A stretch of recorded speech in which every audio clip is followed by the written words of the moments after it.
യേശുവയുടെ മഹാസാന്നിധ്യം ഇത് കണ്ടുകൊണ്ടിരിക്കുന്ന സകലരെയും ഉണ്ടട്ടെ എന്ന് ഞാൻ പ്രാർത്ഥിക്കുകയാണ്.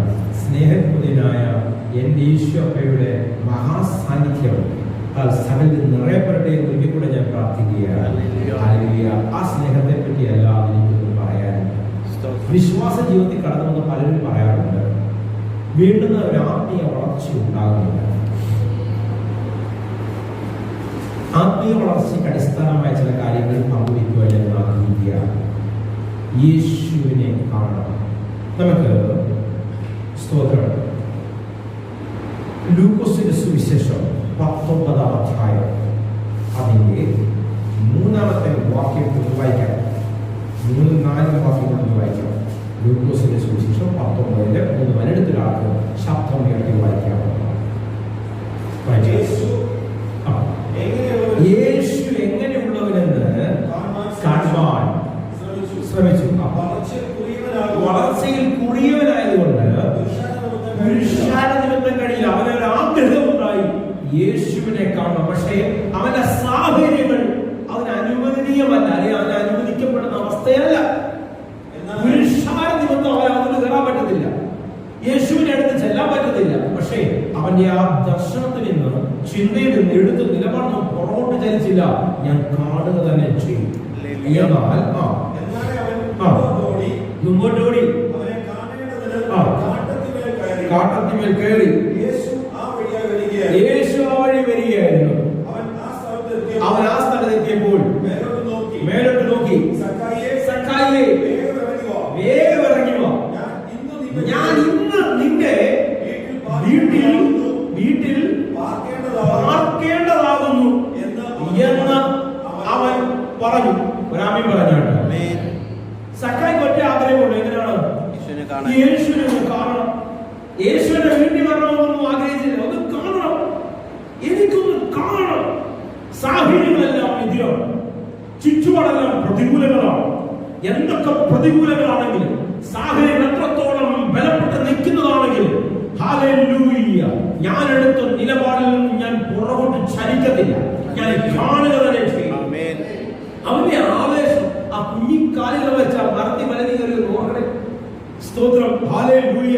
അവിടെ നിൽക്കുന്നവരാരും അവരുടെ ശ്രദ്ധയിൽ പെട്ടിട്ടില്ല. കയറി ഇരിക്കണം, യേശു വഴി വരും. എനിക്ക് മേളിൽ നിന്ന് നല്ലവണ്ണം കാണാം. എന്നെ ആർക്കും കാണത്തുമില്ല, എനിക്കൊണ്ട് ക്ലിയർ ആയിട്ട് യേശുവിനെ കാണുകയും ചെയ്യാം. ഹല്ലേലൂയ. പാർത്തിരുന്ന് കാണാൻ ശ്രമിച്ചവനെ പരസ്യമായി മാനിക്കുന്ന ഒരു ദൈവം. യേശു അതുവഴി വരുമ്പോൾ ആ കൃത്യം മരത്തിന് താഴെ അവൻ നിന്നിട്ട് മുകളിലോട്ട് നോക്കിട്ട് പറയാം, സഖായി ഇറങ്ങി, ഞാൻ നിന്റെ വീട്ടിൽ നിന്ന് പാർക്കേണ്ടതാകുന്നു. യേശുവിനെ കാണുവാൻ കൊതിക്കുന്ന ഒരു ഹൃദയം നിങ്ങളകത്തുണ്ടെങ്കിൽ ഞാൻ അടിവരായിട്ട് പറയുകയാണ്, യേശുവിനെ കാണാൻ കൊതിക്കുന്ന ഒരു ഹൃദയം നിങ്ങളകത്തുണ്ടെങ്കിൽ ഉറപ്പായിട്ടും അവൻ നിങ്ങളുടെ പുരയ്ക്കകത്ത് വരുവാൻ ആഗ്രഹിക്കുന്നു, നിന്റെ ഭവനത്തിൽ വരുവാൻ ആഗ്രഹിക്കുന്നു, നിന്റെ ജീവിതത്തിൽ ചിലത് ചെയ്തെടുക്കുവാൻ ആഗ്രഹിക്കുന്നു. ആഗ്രഹമുണ്ട് പക്ഷെ സാഹചര്യങ്ങൾ അതിനാണ് ഈ ബൈബിളിലെ ഈ ഒരു ഭാഗം എടുത്ത് ഉദ്ധരിച്ചത്.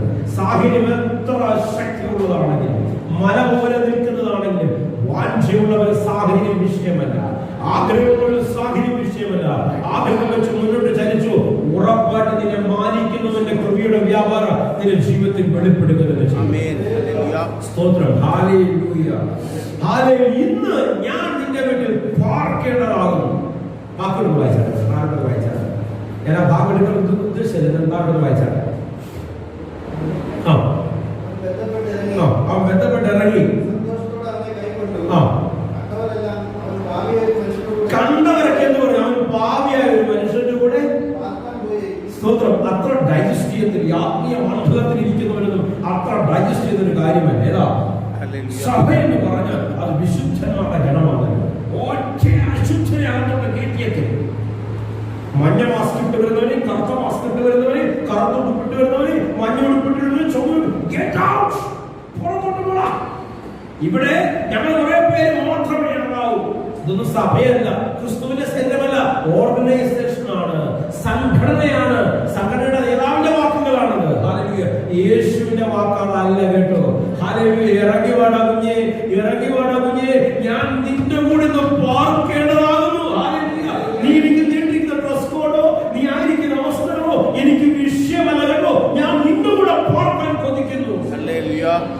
ചേർന്ന് കർത്താവിനെ സ്തുതിച്ചാണ്. സ്തോത്രം സ്തോത്രം സ്തോത്രം. ഹല്ലേലൂയ. അതിന്റെ 10ാമത്തെ വാക്യം വായിച്ചത്. 10ാമത്തെ വാക്യം, കാണാതെ പോയതിനെ തിരഞ്ഞു രക്ഷിക്കാനാണ് മനുഷ്യപുത്രൻ. മനുഷ്യപുത്രൻ വന്നത് എന്തിനാ? സർവശക്തനായ യേശുവിന്റെ ശുശ്രൂഷയുടെ അടിസ്ഥാനം എന്താണ്? നഷ്ടപ്പെട്ടു പോയെന്ന് പറഞ്ഞാൽ ആർക്കും ഉൾക്കൊള്ളാൻ പറ്റാത്ത, എല്ലാവരും തഴയപ്പെട്ടവരെ ചേർത്ത് പിടിക്കാനത്രേ അവൻ വന്നത്. ഹല്ലേലൂയ. ശക്തിയോടെ നമ്മെ സ്തുതിച്ചാണ്. ഹല്ലേലൂയ. ഹല്ലേലൂയ. ഹല്ലേലൂയ. നമുക്ക് 18ാമത്തെ അധ്യായത്തിന്റെ 38ാമത്തെ വാക്യം ഒന്ന് വായിക്കാം. 38ാമത്തെ വാക്യം. അപ്പോൾ അവൻ, യേശുവേ ദാവീദ് പുത്രാ, എന്നോട് കരുണ തോന്നണമേ എന്ന് നിലവിളിച്ചു. മുമ്പിൽ നടക്കുന്നവർ അവനെ മിണ്ടാതിരിക്കുവാൻ ശാസിച്ചു.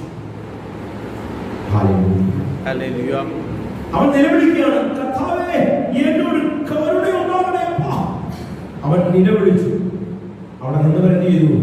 അവനെ ശാസിച്ചു. അവൻ പിന്നെ എന്ത് ചെയ്തു?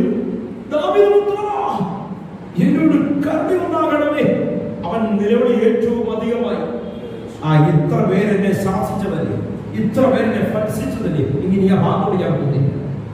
വാഞ്ചയുള്ളവനെ മാനിക്കുന്ന ഒരു ദൈവം.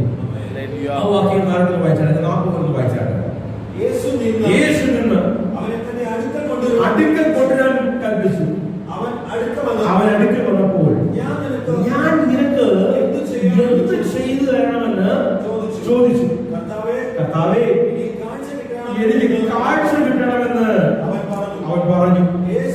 യേശു അവനോട്, കാഴ്ച പ്രാപിക്കുക, നിന്റെ വിശ്വാസം നിന്നെ രക്ഷിച്ചിരിക്കുന്നെന്ന് പറഞ്ഞു. ക്ഷണത്തിൽ അവൻ കാഴ്ച പ്രാപിച്ചു. ദൈവത്തെ മഹത്വീകരിച്ചു. അവനെ അനുഗമിച്ചു. ജനം എല്ലാം കണ്ടിട്ട് ദൈവത്തെ പോഷിച്ചു. ഹല്ലേലൂയ. ഹല്ലേലൂയ. ബാഹ്യമായി കാണാനായപ്പെട്ട ഒരുവൻ, അവന്റെ സാഹചര്യമാണ്. അവന് സൗഖ്യം ലഭിക്കുക, എനിക്ക് കാഴ്ച കിട്ടണം. ഹല്ലേലൂയ. കണ്ണുണ്ടായിട്ടും കൂടെ നടന്നിട്ടും വിശ്വസിക്കാത്ത സമൂഹം ഇങ്ങനെ ഇടിച്ചിടിച്ച് നിൽക്കുക. നമ്മൾ മർക്കോസിന്റെ സുവിശേഷം 4-ാം അധ്യായം 5-ാം അധ്യായത്തിൽ വായിക്കുമ്പോൾ കാണുന്നു, കർത്താവിനെ കൂടാതെ ശിഷ്യന്മാർക്ക് പോലും കൃത്യമായ ബോധ്യമില്ല. ഹല്ലേലൂയ. കർത്താവായിരിക്കുന്ന പടയിൽ എന്ത് ചെയ്യുക? ബോട്ടിൽ തിരകൾ ആഞ്ഞടിക്കുക. തിരയാഞ്ഞടിച്ചു. കാറ്റിനാൽ പടാനിങ്ങനെ ആടി. ഉറങ്ങുന്ന കർത്താവിനെ തട്ടി കൊടുത്തിട്ട് ചോദിക്കുക, കർത്താവേ ഞങ്ങൾ നശിച്ചു പോകുന്ന ഒരു വിചാരമില്ല, ഇപ്പൊ ഞാൻ നമ്മളെ വഞ്ചിക്കുന്നു. എണ്ണിച്ച് യേശു എന്ത് ചെയ്തു? കാറ്റിനോട് എഴുന്നേറ്റ് പറയും, കാറ്റിനോട് അടങ്ങുവാൻ കൽപ്പിച്ചു. തിരകളെ അവന് അതിനെ ശാസിച്ചു. ഉയർന്നുള്ള തിരകൾ നിശബ്ദമായി. സ്തോത്രം. കണ്ണിക്കൊണ്ട് നോക്കുക, ഇതെന്തോ സംഭവം, ഇവനാരാ?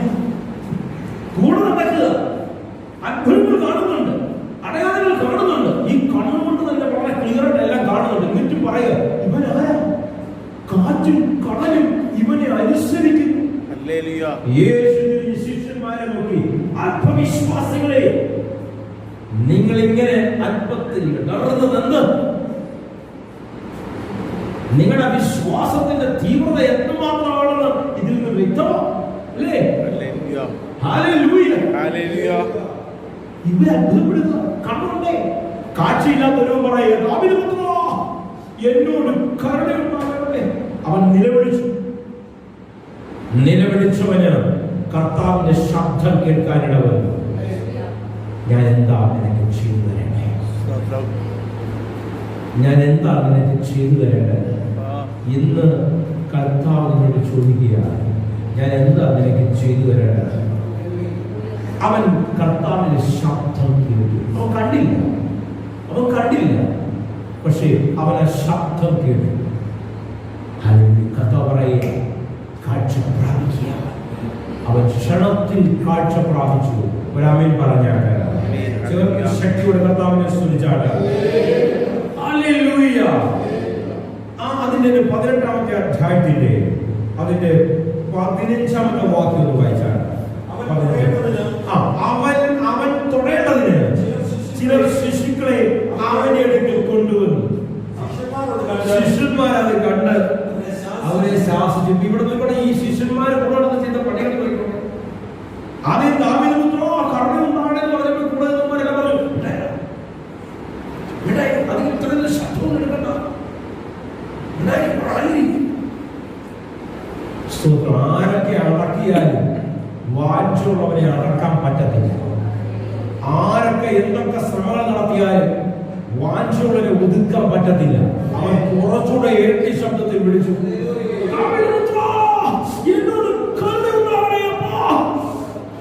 കർത്താവെ നോക്കി പറയും, ഞാൻ എന്താണ് നിനക്ക് ചെയ്തു തരേണ്ടത്? അവൻ കർത്താവിന്റെ ശബ്ദം കേട്ടു. തടയുന്നവർ കൂടെ നിൽക്കുക, തടയുന്നവർ കൂടെ നിൽക്കുക. ഞാൻ ഇടത്താണോ ഇരിക്കേണ്ടത്, വലത്താണോ ഇരിക്കേണ്ടത്? എവിടെ ഇരിക്കേണ്ടത്? എന്നാ ആ സിംഹാസനത്തിൽ അങ്ങിരിക്കുമ്പോ ഇതിനുവേണ്ടി ഉമ്മാരെല്ലാം ഇരിക്കുന്നത്. എന്റെ രാജ്യം ഭക്ഷണവും പാനീയവുമല്ല, നീതിയും സമാധാനവും പരിശുദ്ധാത്മാവിന്റെ സന്തോഷവും അത്രേ. ഇതുവരെ മനസ്സിലാക്കിയ കൺസെപ്റ്റ് അങ്ങനെയല്ലോ. ഇസ്രായേലിന്റെ രാജാവായി പാട്ടുണ്ടല്ലേ, ഇസ്രായേലിന്റെ രാജാവായി വാഴാൻ വരുന്നവൻ അവൻ രാജാവായി വാഴുമ്പോൾ, ഞാൻ ചിലപ്പോൾ ഇടമായിരിക്കും, ഞാൻ ഇവിടെ ആയിരിക്കും, അവിടെ പോയി ഞാൻ ഫ്രണ്ടിലായിരിക്കും. ഇങ്ങനെ വട്ടം പിടിച്ച് മസ പിടിച്ച് നിൽക്കുക, ഒറ്റ ഒരുത്തിനെ അടുത്തോട് അടുപ്പിക്കുക. ശിശുക്കളെ അവന്റെ അടുത്ത് പ്രാർത്ഥിക്കാൻ കൊണ്ടുവന്നു, തൊടാൻ കൊണ്ടുവന്നു. ഒരു സ്പർശനത്തിന് വേണ്ടി കുതിച്ചു വരുന്നവരെ മാറ്റി നിർത്താൻ ആഗ്രഹിക്കാത്ത ദൈവം തൊടണമേ അപ്പ. കുഞ്ഞിന്റെ മനോഭാവത്തോടെ, വാഞ്ചയോടെ, ഭൗതിക മണ്ഡലത്തിന് ജ്ഞാനങ്ങൾക്ക് പിടികിട്ടാത്തൊരു വസ്തുത ഞാൻ പറയുകയാണ്. നീ തൊടാൻ ആഗ്രഹിച്ചാൽ നിന്നെ ചേർത്ത് പിടിക്കുന്ന ഒരു അമ്മയെ പറ്റി ഞാൻ ഈ പറയുന്നത്. ശിശുമാരെ ചെയ്തു, ശാസിച്ചു. യേശു അവരെ അരികത്ത് വിളിച്ചു, പൈതങ്ങളെ എന്റെ അടുക്കൽ വിടുവീൻ, അവരെ തടുക്കരുത്. ദൈവരാജ്യം ഇങ്ങനെയുള്ളവരുടേതാവും. എങ്ങനെയുള്ളവരുടെ? എന്നെ തൊടാൻ കൊതിക്കുന്നവരുടേതാവും ദൈവരാജ്യം. തൊടാൻ കൊതിക്കണമെങ്കിൽ ശിശുവിന്റെ ഹൃദയം ഉണ്ടാകണം. ശിശു ഒരു ഫിലോസഫറാണോ? അല്ല. ഒരു സ്കോളറാണോ? സ്കോളർ പറഞ്ഞാൽ പണ്ഡിതനാണോ? അല്ല. ഒന്നും അറിയത്തില്ലേ? അതുകൊണ്ട് യേശുവെ അറിയാം. കണ്ണിലോട്ട് നോക്കുമ്പോൾ നിങ്ങൾക്ക് അപ്പുറത്തൊന്നും അറിയത്തില്ല. ശിശുക്കൾ പാല് കുടിച്ചോണ്ടിരിക്കുക, ശിശുക്കൾ ഞങ്ങള് വലിയ വലിയ കട്ടിയുള്ള ആഹാരം കഴിച്ചോണ്ടിരിക്കുന്നത് മാറിക്കളയല്ലേ. ഇങ്ങോട്ട് വാ. ഇങ്ങനെയുള്ള ശിശുക്കളെ എനിക്ക് ഭയങ്കര ഇഷ്ടമാണ്. ഇങ്ങോട്ട് വിടെ. ഹല്ലേലൂയ. ആരൊക്കെ തടയാൻ ആഗ്രഹിച്ചാലും, ആരൊക്കെ ഫുൾ സ്റ്റോപ്പ് നിർത്താൻ പദ്ധതിയിട്ടാലും, ദൈവത്തെ പറ്റി തമ്പുരാനെ തൊടാൻ നീ കൊതിച്ചാൽ അവൻ ഒരു മണി നിനക്ക് വേണ്ടി ചുവട് വയ്ക്കുമെന്ന് യേശുവിന്റെ നാമത്തിൽ ഉറപ്പിച്ചു പറയുക. തമ്പുരാനെ ഞാൻ തൊട്ടെന്ന് പറയുന്ന സാക്ഷ്യങ്ങൾ ഇതിനകത്ത് ഉയരാൻ പോവുകയാണ്. ആമേൻ പറഞ്ഞാട്ടെ. ആമേൻ. ഹല്ലേലൂയ. ഇതൊക്കെ നടക്കും. ആ അധ്യായത്തിന്റെ തന്നെ 27-ാമത്തെ വാക്യം നമുക്കൊന്ന് വായിക്കാം. 27. മനുഷ്യർ അസാധ്യമായത് ദൈവത്താൽ സാധ്യമായി. മനുഷ്യരാൽ അസാധ്യമായത് നിന്റെ ബുദ്ധിക്ക് ലോജിക്ക് ദൈവകൃപയുടെ വ്യാപാരം ഇന്ന് ഏറ്റെടുക്കുന്നവരുടെ ജീവിതത്തിൽ ശക്തമായി വെളിപ്പെടാവുകയാണ്. നിന്റെ സ്ഥിതിയെ മാറ്റാൻ കഴിവുള്ളവന്റെ വ്യാപാര ശക്തി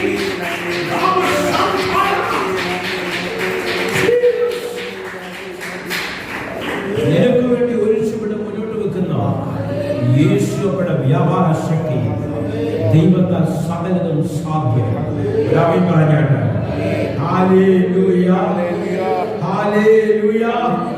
ഒരുപാട് കർത്താവിന്റെ ശക്തിയോട് സ്തുതിച്ചാട്ട് 12 സംവത്സരം രക്തസ്രാവം ബാധിച്ചൊരു സ്ത്രീയുടെ വിഷയം സകല പ്രസംഗങ്ങളും നിങ്ങൾ കേട്ടിട്ടുള്ളതാണ്. അവൾക്കും ജീവിതത്തിലുണ്ടായ സൗഖ്യത്തിന്റെ വസ്തുതകളും ഒക്കെ നിങ്ങൾക്കറിയാം. പ്രാപഞ്ചിക പ്രാമാണിക നിയമങ്ങളുടെ വിലക്കുകളെ മറികടന്ന് കടന്നു വന്നവൾ. അങ്ങനെയൊക്കെ പറയേണ്ട ആവശ്യമുണ്ടേ. രക്തസ്രാവം ബാധിച്ച സ്ത്രീയും ചെങ്കണ്ണുള്ളവനും പൂങ്കണ്ണുള്ളവനും 5 വിരലുമായും 6 വിരൽ വന്നാൽ അങ്ങനെയുള്ളവരൊക്കെ തൊക്കിന് നിറത്തിന് വ്യത്യാസം വന്ന അങ്ങനെയുള്ളവരൊക്കെ യഹോവയ്ക്ക് അനിഷ്ടരായ അവർ അവയിൽ പാപത്തിന്റെ കർത്തൃത്വം ഇരിക്കുന്നു. അതുകൊണ്ട് അവർ രോഗികളായിരിക്കുന്നു. അതുകൊണ്ട് അവർ ശാപത്തിന് അടിമത്തത്തിലായിരിക്കുന്നു. അങ്ങനെയുള്ളവർക്ക് ഇന്ന സമൂഹങ്ങളിൽ കടന്നു വരാൻ പറ്റത്തില്ല. അവരെ മാറ്റി നിർത്തണം. അവർ അയോഗ്യരാണ്. അവർ യോഗ്യതയില്ലാത്തവരാണ്. അവരൊന്നും എല്ലാ സമൂഹങ്ങളിലും പോകാൻ യോഗ്യരല്ല. ഈ ചിന്തകളെ പൊട്ടിച്ചു മാറ്റിയാട്ടിരുന്ന കാരണം എന്റെ കർത്താവിന്റെ പ്രവൃത്തി അതാണ്. Hallelujah, hallelujah. അവൾ വീട്ടിൽ നിന്ന് ഉറപ്പിച്ചിറങ്ങുകയാണ്. ഞാൻ ഇത് തൊടും. ഹല്ലേലൂയ. ഉറപ്പിച്ചിറങ്ങിയിട്ടുള്ള ചില ഇതിനകത്തുണ്ട്. ഹല്ലേലൂയ. ഇന്ന് കർത്താവ് ചിലരെ തൊടാൻ പോകുകയാണ്. അവൾ ഭവനത്തിൽ നിന്ന് ഉറപ്പിച്ചിട്ട് ഇറങ്ങിയാണ്. ഹല്ലേലൂയ. അവൾ പ്രതീക്ഷയ്ക്കൊരു വകയില്ല എന്ന് പ്രസംഗം വേണമെങ്കിൽ വെക്കാം. പല വൈദ്യന്മാരും ചികിത്സിച്ചിട്ട് സൗഖ്യം കിട്ടാത്ത ഘട്ടത്തിൽ അവൾ അവസാനമായി എടുത്ത നിലപാടോ രോഗത്തിന്റെ തീവ്രതയിൽ മരണത്തെയും ഗാവും കാണുന്നവരോട് പോലും ഈ സമ്പർത്തമാനം പറയാൻ ചിലപ്പോൾ ഓടിച്ചുവിടും. ഇങ്ങോട്ട് വേണ്ട, ചത്താലിൽ നിന്ന് കേൾക്കണമെന്ന് പറയും. ദൈവം ആകർഷിക്കാതെ ആരും ദൈവത്തെ പറ്റി ചിന്തിക്കുന്ന പോലുമില്ല. ഈ ദൈവത്തെ പറ്റി സർവശക്തനായ കർത്താവിനെ പറ്റി ചിന്ത നിന്റെ അകത്ത് ഉണ്ടാകുമെങ്കിൽ ഉറപ്പാ ഒരു ആകർഷണം അവന്റെ ഒരു ആകർഷണം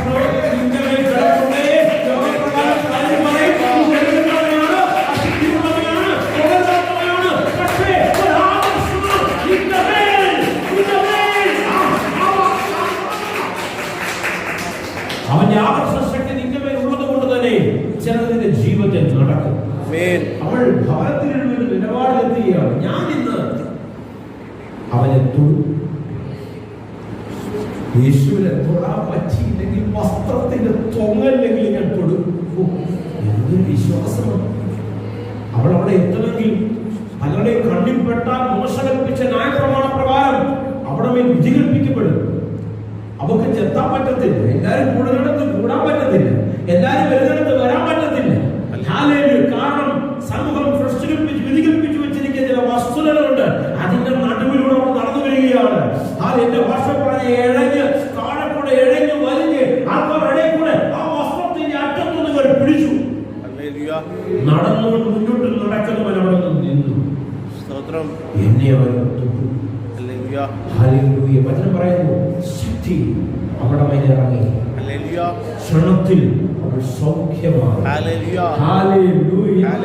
യേശു പറയാം എന്നെ ആരോ തൊട്ടു. മാർക്കോസിന്റെ സുവിശേഷം വ്യക്തമായ ഒരു പ്രതിപാദ്യമുണ്ട്. ഇപ്രകാരം ശിഷ്യന്മാർ ചോദിക്കുകയാണ്, യേശു കർത്താവേ അങ്ങ് എന്തായി പറയുന്നത്? ഇത്രയും തിങ്ങി തിരക്കി നിന്റെ എഴുതും വലതും അവൾ തിങ്ങി തിരക്കി പോകുമ്പോൾ ഇങ്ങനെ മുട്ടി പോകുമ്പോൾ എന്നെ തൊട്ടു എന്ന് പറയുന്നത് എന്താ അടുത്തതാ? നിങ്ങളൊന്നും തൊട്ടതുപോലല്ല. ഈ തൊഴിൽ അങ്ങനല്ല കേട്ടോ.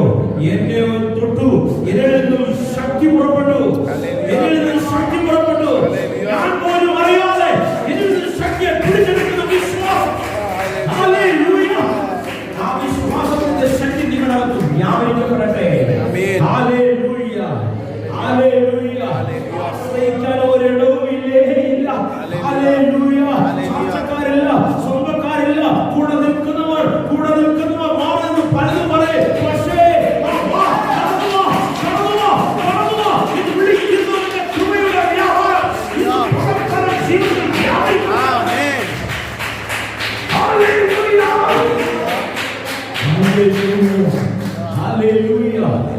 വസ്ത്രത്തിന്റെ തുമ്മിൽ തൊട്ടു. ക്ഷണത്തിൽ അവർ വീട്ടിൽ പോയപ്പോഴല്ല, ക്ഷണത്തിൽ അവർക്ക് സൗഖ്യം വന്നു. അവൻ തിരിച്ചറിയാണ് എനിക്ക് സൗഖ്യം വന്നിരിക്കുന്നു. അവൾ ഓടി വന്ന് ഫ്രണ്ടിൽ വന്ന് മുട്ടുകുത്തി കൈമുപ്പി സംഭവിച്ചതെല്ലാം അവനോട് പറഞ്ഞു.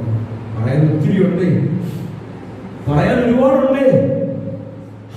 യഹൂദ പ്രമാണത്വത്തിന്റെ, യഹൂദ വിലക്കുകളുടെ, മതത്തിന്റെ, ചിന്തയുടെ, വർഗത്തിന്റെ വിലക്കുകളുടെ ആ വിലക്കുകളെ പൊട്ടിച്ചു വന്നവർക്ക് പറയാൻ ഒരുപാടുണ്ട്. ഹല്ലേലൂയ, വെള്ളത്തിന്റെ ശമക്കലകൾ ഉൾക്കൊള്ളാൻ പറ്റാത്തൊരു തത്വം ഞാൻ പങ്കുവെക്കുകയാണ്. ഏറ്റെടുക്കാമോ? ഏറ്റെടുത്തോ? നീ കൊതിക്കുന്നുവെങ്കിൽ ഇതിലേക്ക് ഇറങ്ങി വരുന്ന ദൈവകൃപയുടെ വ്യാപാരം ഇതിന്റെ ജീവിതത്തെ മാറ്റിമറിക്കാൻ കഴിയുകയാണ്. ക്ഷണത്തിൽ അവർക്ക് സൗഖ്യം വന്നു. ബാധ മാറി അവൾ സ്വസ്ഥയായി. രാമൻ പറഞ്ഞാൽ അവൾ തൊട്ടു, അവർക്ക് സൗഖ്യം വന്നു. തൊടേണ്ടതിന് ശിശുക്കളെ അവന്റെ അടുത്ത് കൊണ്ടുവന്നു. അവർ തളഞ്ഞു. ഹല്ലേലൂയ. തൊടാൻ കൊതിച്ചു വന്നവളെ വഴിത്തലത്തിൽ തടയാൻ ഒരുപാട് പേര് പദ്ധതിയിട്ട് കാണും. പക്ഷേ പദ്ധതിയിട്ട് വന്നവൾ നടത്തിയിട്ടേ പോകത്തുള്ളൂ. ഒരാമീൻ പറഞ്ഞാട്ട്, ഒരാമീൻ പറഞ്ഞാട്ട്, ഒരാമീൻ പറഞ്ഞാട്ട്. എനിക്ക് എന്റെ യേശുവിനെ ഒന്ന് കാണുമെന്ന് പറഞ്ഞാൽ ഒരു മരത്തിൽ തനിക്ക് ഒരിക്കലും ചിന്തിക്കാൻ പറ്റാത്തൊരു മരത്തിന്റെ മുകളിൽ വലിഞ്ഞു കയറി അതിന്റെ ശാഖകളിൽ അഭയം തേടി ഇലകൾക്കിടയിലൂടെ ഒളിഞ്ഞു നോക്കിക്കൊണ്ടിരുന്ന സക്കായിയുടെ ജീവിതത്തിലേക്ക് ഇറങ്ങി വന്ന എന്റെ കർത്താവ് ഇറങ്ങി വാടാ, ഇന്ന് ഞാൻ നിന്റെ കൂടെ പാർക്കേണ്ടതാകുന്നു. എനിക്കൊന്ന് കണ്ടാ മതി, കണ്ടാ പറ്റത്തില്ല. ഞാൻ കാണാൻ തോന്നിച്ച നിന്റെ വീട്ടിൽ ഞാൻ വസിക്കാൻ പോവുകയാണ്. സ്ത്രീയെ മാറ്റുന്നത്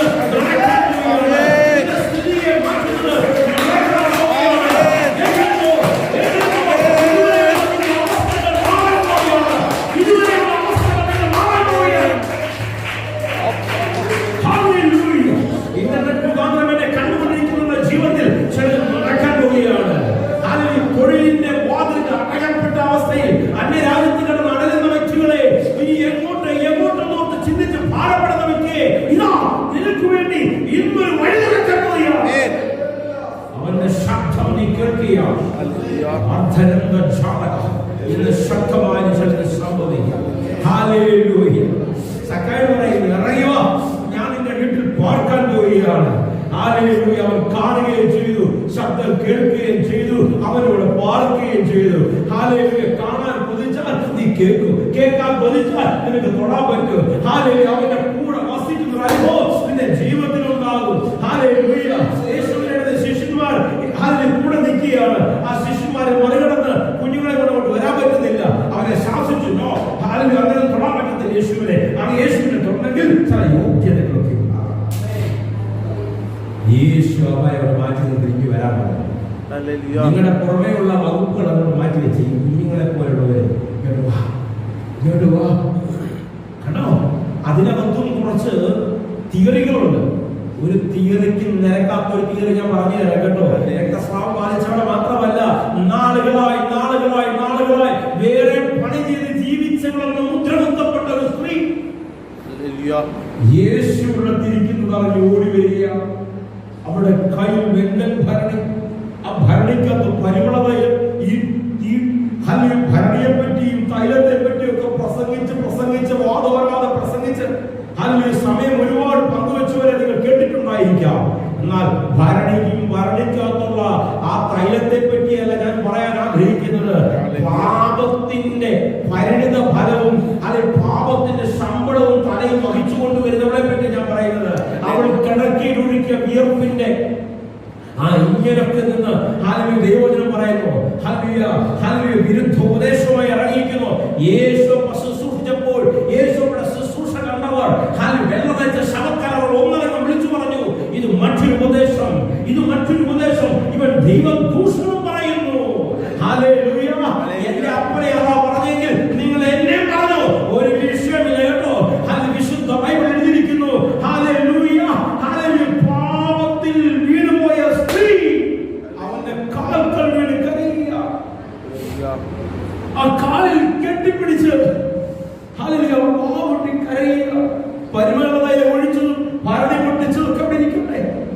തലമുടി കൊണ്ട് കണ്ണുനീര് കൊണ്ട് കാല് കഴുകി തലമുടി കൊണ്ട് തുടയ്ക്കുമ്പോൾ അനങ്ങാതിരുന്നൊരു നല്ലവനായ തമ്പുരാൻ അവിടെ കണ്ടുകൊണ്ടിരുന്ന പലർക്കും ഡൈജസ്റ്റ് ചെയ്യാൻ പറ്റാത്തൊരു വസ്തുത. ഇവനെ തൊടുന്ന സ്ത്രീ ഒരിക്കൽ കൂടെ ഞാൻ പറയാ, ഇവനെ തൊടുന്ന സ്ത്രീ ആരെന്നറിഞ്ഞിരുന്നെങ്കിൽ ഇവന് സമ്മതിക്കുമായിരുന്നു. ഇവൻ റബ്ബിനിയാണ്. ഇവനാണോ ഇസ്രായേലിന്റെ വിടുതലിന് വേണ്ടി വന്നവൻ? ഇവൻ മറ്റൊരു ഉപദേശത്തിന്റെ ആളാണ്. Hallelujah, hallelujah, hallelujah. ഭരണിയുടെ വലിപ്പവും ബെങ്കൽ ഭരണിയുടെ പഴയ നിയമ അടുക്കളയൊക്കെ ഒന്ന് പ്രസംഗിക്കുന്ന ഒരുപാട് പേരെ കേട്ടിട്ടുണ്ടായിരിക്കും. എന്നാൽ ഞാൻ പറയുന്നു, അവൾ കിടക്കയിൽ ഒഴുക്കിയ വിയർപ്പിന്റെ റിസൾട്ട് നോക്കി. അവൾ അയൽക്കൂട്ടത്തിൽ പോയി പണി ചെയ്തുണ്ടാക്കിയ കാശ് കൊണ്ടല്ല, അവൾ ചെയ്ത പാപത്തിൽ നിന്നും അവൾ നിക്ഷേപിച്ച ആ സമ്പാദ്യവുമായി അവൾ യേശുവിന്റെ അടുത്തോട്ട് വന്നു. ഇതാ ഇത് ഞാൻ പൊട്ടിക്കുകയാണ്, എന്നേക്കുമായി ഞാൻ പൊട്ടിക്കുകയാണ്, ഒഴിക്കേണ്ടവനിലേക്ക് ഞാൻ ഒഴിക്കുകയാണ്. ഹല്ലേലൂയ. എന്റെ അപ്പ പറയുന്നു, ഇതാ എന്റെ കാൽവരി മരണത്തിന്റെ ശുശ്രൂഷ ഇവൾ ചെയ്തിരിക്കുന്നു. ഇവിടെ പാപത്തെ, ഇവിടെ ശാപത്തെ ഞാൻ ഏറ്റെടുക്കുകയാണ്, ഞാൻ ഏറ്റെടുക്കുകയാണ്, ഞാൻ ഏറ്റെടുക്കുകയാണ്. ഇന്നിവർക്ക് വിടുതലുണ്ടാകുകയാണ്. അന്നത്തെ മതചിന്തകൾക്ക് ഡൈജസ്റ്റ് ചെയ്യാൻ പറ്റാത്തൊരു ഉപദേശം, ആ ഉപദേശത്തിന്റെ വക്താവായിരുന്നു ഞാൻ സേവിക്കുക. അമ്മി പറഞ്ഞ അവൾ തൊഴുക മാത്രം, തൊടാൻ കൊതിച്ചാ വന്നത്, അവൾ തൊടാൻ കൊതിച്ചാ വന്നത്. തൊഴുക മാത്രമല്ല, ആ കാല് മടിയിലോട്ട് വെച്ച് തൊഴുതരെ അവൾ ചുംബിച്ചു. Hallelujah, hallelujah, hallelujah. തൊടാൻ മാത്രം കൊതിച്ചാ വന്നത്, പക്ഷെ ആ കാലെടുത്ത് മടിയിലോട്ട് വെച്ച് തൊഴുതരെ ചുംബിച്ചു. യേശുവിനെ വിളിച്ചു വരുത്തിയ ഭവനത്തിന്റെ ഉടമസ്ഥന് പോലും അസ്വസ്ഥതയുണ്ടായി. എന്തോ വൃത്തികേടായി കാണിക്കുന്നത്. ഹല്ലേലൂയ. എന്റെ കർത്താവ് പറയുകയാണ്, ഞാൻ എന്റെ വീട്ടിൽ വന്നു, നീ എന്റെ കാൽ കഴുകിയില്ല, ശിവനെ നീ തുടച്ചില്ല, നീ എനിക്ക് സ്നേഹചുംബനം തന്നില്ല. ഞാൻ ഇവിടെല്ലാം ചെയ്തിരിക്കുന്നു, ഇന്ന് ഇവിടെല്ലാം ചെയ്തിരിക്കുന്നു. ദൈവം ചെയ്തെടുക്കുവാൻ ആഗ്രഹിക്കുകയാണ്. ഭ്രഷ്ടിനെ പിടിച്ച് മാറ്റി നിർത്തിയിരിക്കുന്നവരെ തെരഞ്ഞെടുക്കുന്ന ദൈവകൃപയുടെ വ്യാപാരം ജീവിതത്തിൽ ഇന്ന് തന്നെ ഇറങ്ങട്ടെ. യേശുവിനെ കാണണം, യേശുവിന്റെ ശബ്ദം കേൾക്കണം, യേശുവിനെ സ്പർശിക്കണം. നമ്മുടെ ചിന്ത നിങ്ങളുടെ അകത്തൊട്ടിക്ക് നൽകിയാണ്. ആത്മീയ വളർച്ച ഉണ്ടാകണമെങ്കിൽ 3 വസ്തുതകളെ നിറയട്ടെ. മറ്റു ഡോക്ടറിൻസ് ഒക്കെ ഇവിടെ മാറ്റിവെച്ചേ, മറ്റു ഡോക്ടറിൻസിനൊക്കെ മാറ്റിവെച്ചേ. പൗലോസ് പറയുകയാണ്, ഞാൻ ഒരുപാട് പഠിച്ചവനാകട്ടോ, ഒരുപാട് അറിഞ്ഞവനാകട്ടോ, പക്ഷേ യേശുവിൽ പ്രതി എല്ലാം ചാപ്പൊന്നും ചാവണമെന്നും എണ്ണുവാൻ എനിക്കിന്ന് ഒരു കഴിവുണ്ടായിരിക്കുന്നു, എനിക്കിന്ന് പ്രാപ്തി ഉണ്ടായിരിക്കുന്നു. ഞാൻ അതുകൊണ്ട് തന്നെ ചപ്പൊന്നും ചവളൊന്നും എണ്ണുകയാണ്. പൗലോസിന്റെ അപ്പുറത്ത് കയറി ശുശ്രൂഷ ചെയ്യുന്നവർ ആരെങ്കിലും ഉണ്ടെങ്കിൽ അതിനൊക്കെ വിട്ടുമാറട്ടെ, അതിനൊക്കെ നിങ്ങൾ ആ ചിന്തകളിൽ നിന്ന് പുറത്തു കിടക്കട്ടെ. കർത്താവിനപ്പുറത്തൊന്നും കടക്കരുത്. യേശു കർത്താവിന്റെ സ്നേഹത്തിനപ്പുറത്ത് ഒന്നും കെട്ടിപ്പൊക്കാൻ പദ്ധതി ഇടരുത്. ആ സ്നേഹത്തിൽ നിറയട്ടെ നിങ്ങളുടെ ശുശ്രൂഷ, ആ സ്നേഹത്തിൽ നിറയട്ടെ നിങ്ങളുടെ ദൈവിക ആലോചനകൾ. ദർശനമില്ലാത്തവൻ അഴന്നു ക്രിസ്തുവിൽ ദർശനമുള്ളവരായി മാറും. ഒരു വിഷൻ നിങ്ങളുടെ അകത്തോട്ട് നൽകുക. ആ വിഷന്റെ 3 പോയിന്റുകൾ ഞാൻ പറഞ്ഞു. 1, യേശുവിനെ കാണണം. 2, യേശുവിന്റെ ശബ്ദം കേൾക്കണം. 3, യേശുവിനെ സ്പർശിക്കണം. രക്തസ്രാവകാലത്ത് സ്ത്രീ സ്പർശിച്ചു, അവൾ ഭ്രഷ്ടി കൽപ്പിക്കപ്പെട്ടവളായിരുന്നു. സമൂഹത്തിൽ ഭ്രഷ്ടി കൽപ്പിച്ച് കല്ലെറിഞ്ഞ് കൊല്ലുവാൻ വിധിക്കപ്പെട്ടവൾ സ്പർശിച്ചു. അവൾ സ്പർശിക്കുക മാത്രമല്ല, ചുംബിക്കുകയും ചെയ്തു. എന്നുകൊടുത്ത അതിന് സമ്മതം കൊടുത്ത കർത്താവ് നിന്റെ മൂർധാവൻ ചുംബിക്കുവാൻ ആഗ്രഹിക്കുന്നു, തലോടാൻ ആഗ്രഹിക്കുന്നു, കണ്ണുനീരൊക്കെ ഒപ്പാൻ ആഗ്രഹിക്കുന്നു.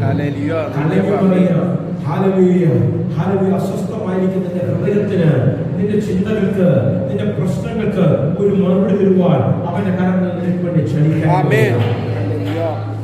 Hallelujah. Hallelujah. Hallelujah. Hallelujah. Hallelujah. സ്തോത്രം. എല്ലാ കണ്ണുകളായിട്ട്, എല്ലാ കണ്ണുകളായിട്ട് ഞാൻ അമ്മയെ കാണാൻ ആഗ്രഹിക്കുന്നു. പ്രശ്നങ്ങൾ എനിക്ക് വിഷയമല്ല. ആരൊക്കെ തടഞ്ഞാലും എന്തെല്ലാം സംവിധാനം അടിയുമായി എഴുന്നേറ്റാലും ഞാൻ കാണുക തന്നെ ചെയ്യും, ഞാൻ കാണുക തന്നെ ചെയ്യും. ഞാൻ എന്റെ അപ്പയെ തൊടും, ശബ്ദം ഞാൻ കേൾക്കും. ആ വാഞ്ചയുള്ളവരെ നിറയ്ക്കുന്ന ദൈവത്തിന്റെ വ്യാപാര ശക്തി ഇപ്പോൾ തന്നെ ഇറങ്ങുകയാണ്, ഇപ്പോൾ തന്നെ ഇറങ്ങുകയാണ്, ഇപ്പോൾ തന്നെ ഇറങ്ങുകയാണ്. പുറമ്പോക്ക് കിടന്ന ഹല്ലേലൂയ, ഹല്ലേലൂയ. പാപത്തിന്റെ ചെളിക്കുള്ളിൽ കിടന്നോ, ഹല്ലേലൂയ, എന്നെ വിളിച്ചു വേർതിരിച്ച എന്റെ അപ്പോ, ഈ ജനത്തിന് വേണ്ടി ഞാൻ പ്രാർത്ഥിക്കുകയാണ്.